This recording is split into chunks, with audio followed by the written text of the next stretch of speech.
నటసింహ బాలయ్య దర్శకుడు బాబీ కాంబినేషన్‌లో 'డాకు మహారాజ్' సినిమా తెరకెక్కుతున్న సంగతి తెలిసిందే. వచ్చే సంక్రాంతి కానుకగా జనవరి 12, 2025న గ్రాండ్‌గా రిలీజ్‌కి సిద్ధంగా ఉంది. ఈ సినిమా రిలీజ్ డేట్ దగ్గర పడుతున్న తరుణంలో ప్రేక్షకుల్లో అంచనాలు భారీగా ఉన్నాయి. ఇక బాలయ్య ఈ సినిమాకి సంబంధించి తన పాత్రకి డబ్బింగ్ పూర్తి చేశారు. డిసెంబర్ 15వ తేదీ నుంచి నాన్ స్టాప్ అప్డేట్స్‌తో ప్రమోషన్స్‌ని షురూ చేశారు. ప్రమోషన్స్‌ని వేగవంతం చేయాలని మేకర్స్ ప్లాన్ చేస్తున్నారు. ఇందులో భాగంగా ఈ చిత్రం నుంచి మొదటి పాట అప్డేట్ ఇచ్చాడు దర్శకుడు బాబీ.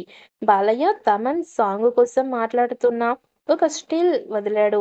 త్వరలోనే ఫస్ట్ సాంగ్ విడుదల చేస్తున్నాం అని ట్వీట్ చేశాడు. వచ్చే వారం ఈ పాట విడుదల అయ్యే అవకాశాలు ఉన్నాయి. తమన్ ఈ పాటకి అదిరిపోయే రేంజ్‌లో సంగీతం ఇచ్చాడట.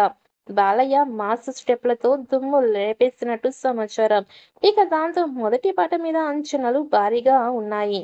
సినిమాపై బజ్ మరింత పెంచేలా సాంగ్స్‌తో పాటు రిలీజ్ విషయంలోనూ గట్టి ప్లాన్ చేస్తున్నారు. బాలయ్య తన కెరియర్‌లో 3 వరుస సూపర్ డూపర్ హిట్లతో ఉండడంతో పాటు బాబీ కూడా చిరంజీవితో 'వాల్తేరు వీరయ్య' లాంటి హిట్ సినిమా తర్వాత బాబీ డైరెక్ట్ చేస్తున్న సినిమా కావడంతో అంచనాలు భారీగా ఉన్నాయి. ఈ సినిమాలో ప్రజ్ఞ జైస్వాల్, శ్రద్ధా శ్రీనాథ్ మరియు ఊర్వశి రౌతేలా కథానాయకులుగా నటించారు. సితార ఎంటర్‌టైన్‌మెంట్స్ పతాకంపై నాగవంశీ, ఫార్చ్యూన్ 4 సినిమాపై సాయి సౌజన్య ఈ సినిమాని సంయుక్తంగా నిర్మించారు. చాందిని చౌదరి ఈ సినిమాలో కీలక పాత్ర పోషిస్తూ ఉండడం తెలిసిందే. ఇక తమన్ సంగీతం అందిస్తూ ఉండగా బాబీ డియోల్ మరొక కీలక పాత్రలో నటిస్తున్నారు. బాలయ్య మాస్‌తో పాటు యూత్, ఫ్యామిలీ ఆడియన్స్‌ని కూడా టార్గెట్ చేసుకొని సినిమాలు చేస్తున్నాడు.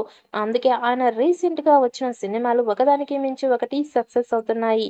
ఈ సినిమాకి సంబంధించిన గ్లిమ్స్ వీడియోకి ఫ్యాన్స్, ఆడియన్స్ నుంచి ఏ రేంజ్ రెస్పాన్స్ వచ్చిందో అందరికీ తెలిసిందే. ఇక ఒక క్లిప్స్ వీడియోతోనే ప్రీ రిలీజ్ థియేట్రికల్ బిజినెస్ మొత్తం పూర్తయింది. బాలయ్యని మరొకసారి పవర్‌ఫుల్ అవతార్‌లో చూడబోతున్నామని, ఖచ్చితంగా బ్లాక్ బస్టర్ హిట్ అవుతుందని వైబ్స్ ఈ గ్లిమ్స్ వీడియో చూసినప్పుడు అర్థమయింది. ఈ సినిమాకి సంబంధించిన కొన్ని రషెస్‌ని ఓవర్సీస్ బయర్లకి చూపించారట మేకర్స్.